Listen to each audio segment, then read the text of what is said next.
This is the story of the Bedford Level Wager, a bet recorded falsely in history, a rager.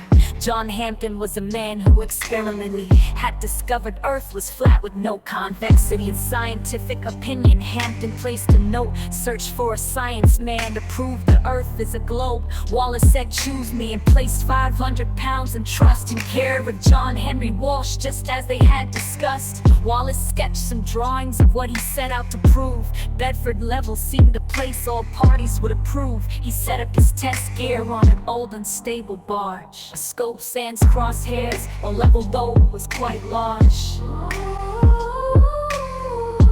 Mr. Hampden's referee, Will Carpenter by name, insisted things be level for a truly fair game. Wallace laughed and scoffed, but could do nothing but agree to do the research over with proper gadgetry.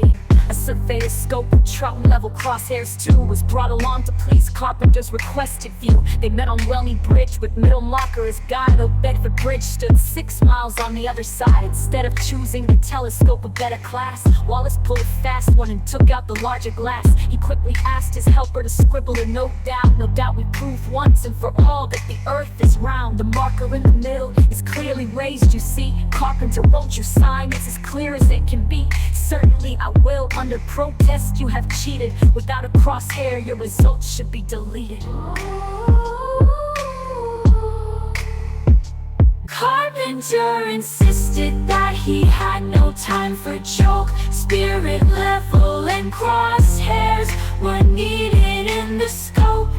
Dismissive Hampden said, "Have it your way if you please, but they're not needed to prove what I already sees."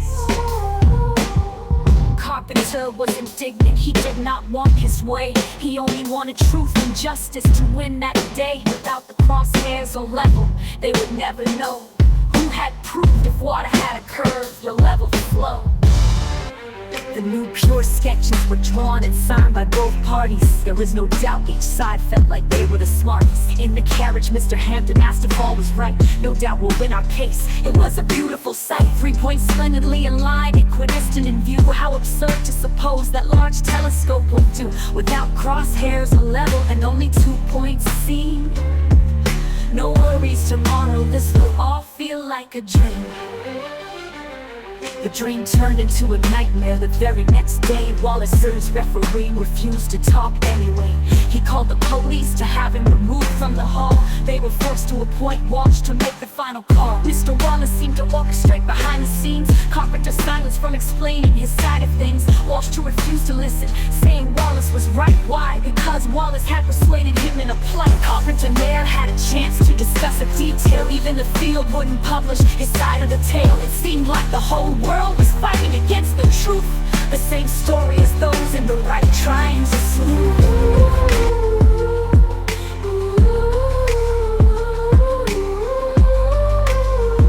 Both sketches were presented in the Field magazine. Walsh called Wallace the winner without saying a thing. A reader accused Carpenter's images as fraud, for if they were real, he should have received all the laud. Walsh published glaring mistakes that makes one question why. Couldn't even get the name of the bridges all right. The whole thing smelled like the snake, many facts in distort. Seeking justice, the wager was overturned in court. Mr. Hampden, displeased with the entire ordeal, held a final ace in his hand, as we shall reveal. Although history records it, one thing remains still: the same water